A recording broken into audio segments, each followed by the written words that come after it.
আল্লাহ তাআলা বলেন, ফানকিহু মা তাবা লাকুম, পৃথিবীর মানুষ তোমরা তোমাদের পছন্দ মতো বিবাহ করো। আল্লাহ তাআলা এটা আদেশ করেন যে তোমরা তোমাদের পছন্দ মতো বিবাহ করো। পছন্দ মতো বিবাহ করার অর্থ এই নয় যে মানুষ বাছাই করে সুন্দরী মেয়েদের বিবাহ করবে, অসুন্দরীরা বাকি থেকে যাবে, এটা নয়। কেন? বিবাহ কার সাথে কার হবে এইটা লেখা হয়েছে পৃথিবী সৃষ্টির 50,000 বছর আগে। আবার যখন মানুষ মায়ের পেটে 3-4 মাস, আমার ডান দিকের বাম দিকের চেয়ারগুলো পিছে সরাতে হবে ভাইজান, যেন আপনাকে একটু পিছে সরাতে হবে, তোমরা একটু ডান পিছন দিকে সরো। আর ব্যবস্থাপনা মনে হয় খুব সংকীর্ণ, গত বছরের মতোই কি, কেননা উপস্থিতি তো অনেক বেশি। আর এই ছেলেরাই ওই যে পিছনে চলাচল করছে, এইটা কেন? তোমরা যারা প্রতিষ্ঠানের বড় ছেলে বা যারা গ্রামের মানুষ দায়িত্বশীল, তারা আপনারা লক্ষ্য করছেন না, কথা বলছে আর চলে যাচ্ছে, আমি শুনতে পাই, আপনারা শুনতে পান না? এই ছেলে তোমরা শুনতে পাও না? এটা ওই দিকে থাকো 2-3 জন, আর ওই দিকে থাকো 2-3 জন, কি দায়িত্ব পালন করো? খালি দেখে ঘুরে বেড়াচ্ছ দিন রাত, ঢং ঢং করে। হিসাব বুদ্ধি কখন হবে? যারা আপনারা যারা আছেন রাস্তাঘাটে দোকানপাটে, আপনাদের একটু শরম থাকা দরকার। আজই কি সব হাট বাজার করবেন? জিনিস যা টাকা পয়সা নিয়েছেন সব আজকে খরচ করবেন? তো দোকানপাটে কেন এত, সব রাস্তাঘাটে কেন এত? সব চতুর্দিকে এসে দাঁড়ান, জায়গা থাকার না থাক, কিছুক্ষণ আপনি অপেক্ষা করুন। ধৈর্যটাকে ঘোড়ার ডিম মনে করিয়েন না। ধৈর্য একটা শব্দ আমরা শুনি, ঘোড়ার ডিমও একটা শব্দ আমরা শুনি। তো ঘোড়ার ডিম তো কেউ দেখিনি, তাহলে ধৈর্যও কি কেউ দেখিনি? ধৈর্য কি জিনিস? শরম হয় না, লজ্জা হয় না? বক্তব্য শুনতে এসে রাস্তা রাস্তা ঘুরে বেড়াচ্ছ কেন? ওখানে আজকে চা পান করতে হবে, বিড়ি খেতে হবে কেন? এখানে এসে কিছুক্ষণ অপেক্ষা করেন, আমাকে দেখতে পান আর না পান, ভদ্রতা বজায় রেখে চলাচল বন্ধ করে এক পায়ে দাঁড়িয়ে থাকবেন কিছুক্ষণ। আপনার জন্য আমি এসেছি এবং আমি খুব কষ্ট করে এসেছি, আমি খুব ক্লান্ত বোধ মনে করছি, আপনার কথা আমি সহ্য করব না, এমনিতে আমি অপছন্দ করি। আজকে আপনাকে আরো সতর্ক করা হচ্ছে, নিজেকে মানুষ মনে করবেন, গরু ছাগল মনে করবেন না। আর তোমরা যারা দায়িত্ব পালন করছো তোমরা সোচ্চার হও। উপস্থিত বৈঠকের মুসলিম বোন, আপনাকে একটু লজ্জা করার জন্য অনুরোধ জানাচ্ছি, আপনি এখন আর কথা বলবেন না, মুখ বন্ধ করেন, কথাই বলবেন না। কেউ যদি আপনার গায়ের উপর দিয়ে পিঠের উপর দিয়ে চলে যায় তবে আপনি মুখখান বন্ধ রাখবেন। স্বামী তো আপনার কাপুরুষ, যার কারণে আপনি এখানে এসে হে করে গল্প করছেন আর হাসছেন। মুখখান বন্ধ রাখেন। আর ছেলেরা তোমরা খুব সোচ্চার হও, এই পিছন দিয়ে যেন কোনো মানুষ চলাচল করতে না পারে, কোনো ছেলে মেয়ে চলাচল করতে না পারে। আল্লাহ তাআলা মানুষকে পছন্দ মতো বিবাহ করতে বলেছেন, এইটা আল্লাহ মানুষকে খুশি করেছেন, সান্ত্বনা দিয়েছেন মাত্র। তার ভাগ্যে যেটা লেখা হয়েছে পৃথিবী সৃষ্টির 50,000 বছর পূর্বে সেটাই হবে। সেইটা আবার মায়ের পেটে যেদিন 3-4 মাস, সেদিন আবার লেখা হয়েছে। ঘুরতে ঘুরতে ঘুরতে ঘুরতে ঘুরতে ওখানে আসবে। ওইটা দেখা হলো ওই গ্রামের মেয়ে, ওইটা দেখা হলো ওটা ক্লাস 10-এ পড়ে, ওটা মাস্টার ডিগ্রি পাস করেছে, কত সুন্দরী অসুন্দরী ঘুরতে ঘুরতে এখানে এসেছে, ওটা হবেই। এইটা আপনাকে আল্লাহ একটু সান্ত্বনা দিয়েছেন যে তুমি তোমার পছন্দ মতো বিবাহ করো, তোমাকে যেটা ভালো লাগে সেটা তুমি বিবাহ করো, এইটা আল্লাহ আপনাকে খুশি করেছেন। কিন্তু ঘুরতে ঘুরতে ওখানে যেতে হবে যেটা লেখা আছে। তবে একটা কথা, রাসূল সাল্লাল্লাহু আলাইহি ওয়াসাল্লাম বলেছেন, লা ইরাদ্দুত তাকদীর ইল্লা বিদুআয়ে, দোয়া প্রার্থনার মাধ্যমে তাকদীর পরিবর্তন হয়ে যায়।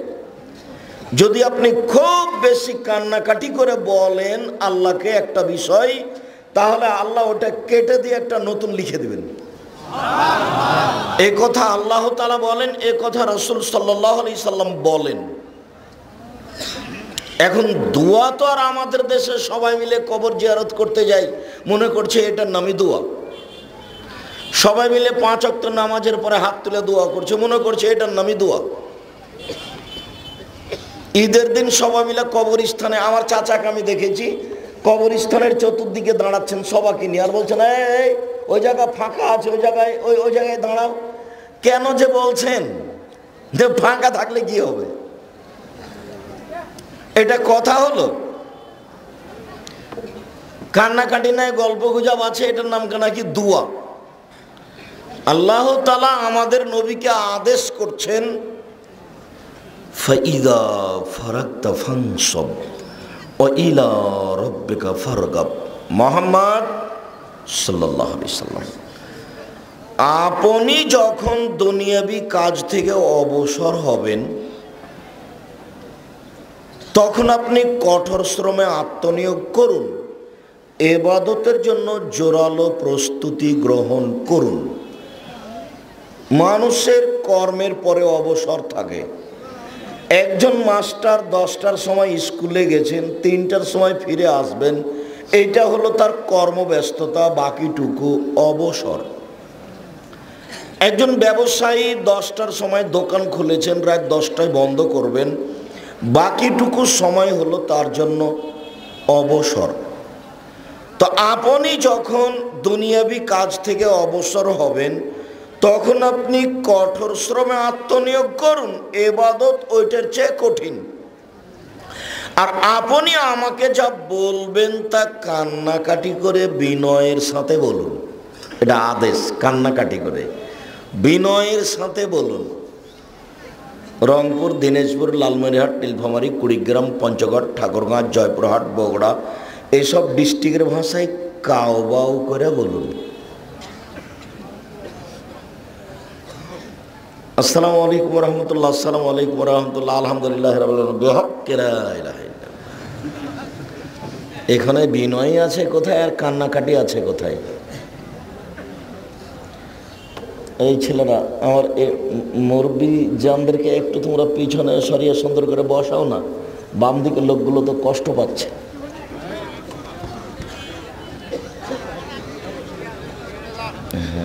আপনারা আমার পাশেই থাকেন তো, একটু ওই বাম দিকের লোকগুলো কষ্ট পাচ্ছে, তো ওদেরকে দেখতে দিতে হবে।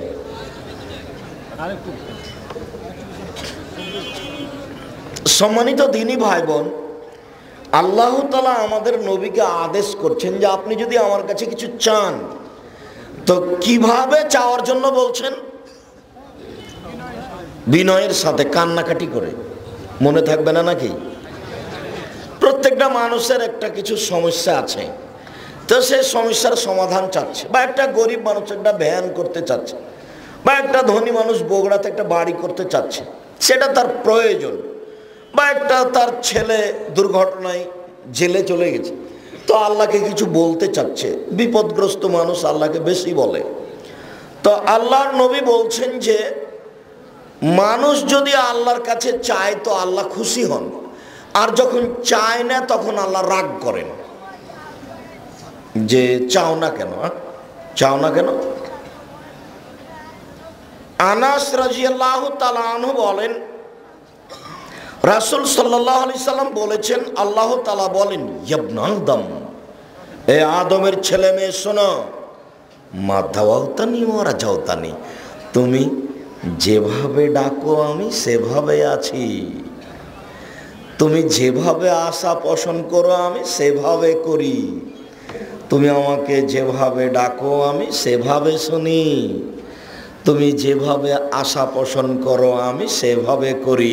অলা উবালি, আমি পরোয়া করি না তুমি কত বড় পাপী, আমি পরোয়া করি না তুমি কত বড় পাপী, আমি পরোয়া করি না তুমি কত বড় পাপী, তুমি যেভাবে ডাকো আমি সেভাবে থাকি।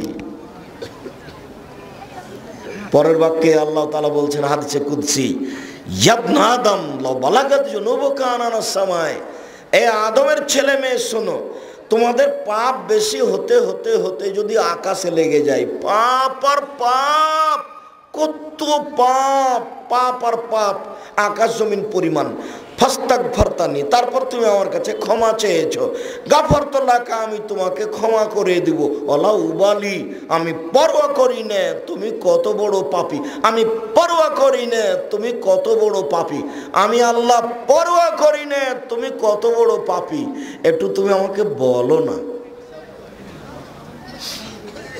বললে খুশি, আর প্রশংসা করলে এতই খুশি হন, বলছে আলহামদুলিল্লাহ যদি বলো তো আমি তোমার একেবারে দাঁড়ি পাল্লাটা নেকিতে ভর্তি করে দেবো, আর সুবহানাল্লাহ সুবহানাল্লাহি ওয়া বিহামদিহি সুবহানাল্লাহিল আযীম যদি বলো তো নেও, কত নেবে, নেও 2 পাল্লা নেও, সব নিয়ে নাও। খুব খুশি, মানুষ বুঝেও না, মানুষ বলেও না, দল নির্বাচন করে পার্টি করে আর একজন আর একজনের বিরুদ্ধে গালি বলে বেড়ায় আর গালি দেয়। এটা দিনই বৈঠকে এখনো রাস্তা রাস্তা ঘুরে বেড়াচ্ছে। নিজেকে পশু মনে করেন, গরু ছাগল মনে করেন নাকি? ঘুরে বেড়াচ্ছেন কেন?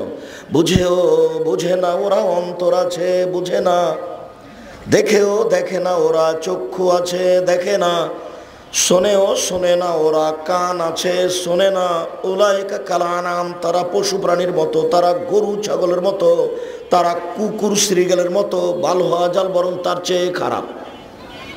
পশু প্রাণী নিজেকে মনে করেন, হেঁটে বেড়াচ্ছেন কেন? এই ছেলে, ওখানে কি করছো দাঁড়িয়ে তুমি? শরম হয় না তোমার? একটা তুমি 20 বছরের ছেলে, ক্লাস 10-এ পড়ো, শরম হয় না? ওখানে দাঁড়িয়ে আছো কেন? নিজেকে পশু প্রাণী মনে করো, নিজেকে কুকুর শ্রীগালের চেয়ে খারাপ মনে করো। আব্দুর রাজাক সাহেব, কুকুর শ্রীগালের চেয়ে খারাপ কে? কুকুর শ্রীগালের চেয়ে খারাপ তোমার বাপ। দেখেন, আপনাকে অনেক ভালোবাসি, এইভাবে কথা বললে কষ্ট পাই। আমার বাপ কুকুর শ্রীগালের চেয়ে খারাপ, এই কথা আমি আপনার থেকে শুনতে চাচ্ছি না। আপনাকে অনেক ভালোবাসি। তোমার বাপকে যদি আমি কুকুর শ্রীগালের চেয়ে খারাপ প্রমাণ করতে না পারি, আমি জাতির সামনে দাঁড়াবো না। প্রমাণ করেন দেখি। ঠিক আছে, তোমার দাদা 10 বছর হলো মরা। কতদিন? 10 বছর। তোমার বাপ তোমার দাদার জমি ভাগে সকালে পাবে আর তোমার ফুফু বিকেলে পাবে, এরকম ঘটনা না একসাথেই পাবে? একসাথেই পাবে। তো তোমার বাপ মরা 10 বছর হলো, এখনো তোমার বাপ তোমার ফুফুকে, তোমার দাদা মরা 10 বছর হলো, এখনো তোমার বাপ তোমার ফুফুকে জমি দেয়নি। বলো তোমার বাপ কুকুর শ্রীগালের চেয়ে খারাপ কিনা? তুমি এখন বলো যে না আমার বাপ খুব ভালো মানুষ। বলো দেখি, তোমার বাপকে বলে দিও। আব্দুর রাজাক সাহেব বলে গেছেন, ভাগ্য ছাড়া দুনিয়াতে আসেনি, ভাগ্য নিয়ে এসেছি। ভাগ্যে যদি জমিদারি থাকে জমিদারি করেই খাবো, ভাগ্যে যদি ভিক্ষা চাওয়া থাকে ভিক্ষা করে খাবো, ফুফুর জমি খাবো না। আগে ফুফুকে জমি বুঝিয়ে দেন, তারপরে কোনো কথা। আমার ভাগ্য নিয়ে আপনার টেনশন কেন? আমি ভাগ্য ছাড়া দুনিয়াতে আসিনি। ভাগ্য কি ফুফুর একার না আমারও আছে? আমারও যদি থাকে তাহলে ফুফুর জমি আমরা খাবো না। ভাগ্যে জমিদারি থাকলে জমিদারি করে খাবো, যদি ভিক্ষা চাওয়া থাকে ভিক্ষা চেয়ে খাবো। ভিক্ষা চেয়ে খাবো কেন? চকলেট বিক্রি করে খাবো। তোমার বাপের স্বভাব আরো খারাপ। তোমাকে আমি আর একটা বলি, তোমার ফুফু এসে যদি জমি চাই, তাহলে তোমার বাপ বলে যা যা ভাগ নিয়ে চলে যা, আর কোনোদিন বাড়িতে আসবি না, এই বাড়িতে উঠিস না তুই। এটা তোমার বাপের স্বভাব। তোমার বাপ যদি কুকুর শ্রীগালের চেয়ে খারাপ না প্রমাণ হয়, আমি আব্দুর রাজাক জাতির সামনে দাঁড়াবো না। তোমার বাপকে বলে যাচ্ছি, আগামীকাল সন্ধ্যা হতে হতে যেন তোমার বাপ তোমার ফুফুকে জমি বুঝিয়ে দেয়। আর তুমি যদি আমাকে বলো, তাহলে আমার বাপকে মাটি দিয়ে এসে আমরা আগে জমি ভাগ করেছি, তারপরে খেয়েছি। যদিচ আমরা অনেকে, আমি একটু জমি চিনি, আমার ছোট ভাই জমি চিনেই না। এটা এমনি ভাগ করা আছে, শরীয়তের যে মাপটা সেটা আমি দেখে রেখেছি। في القلب مشاعر أخفيها أشرقت الشمس عليها عن خطط لم أعبأ فيها ستكون بأيامي فرقا فحياتي قبل الحلقات تيه بضياع بشتاتي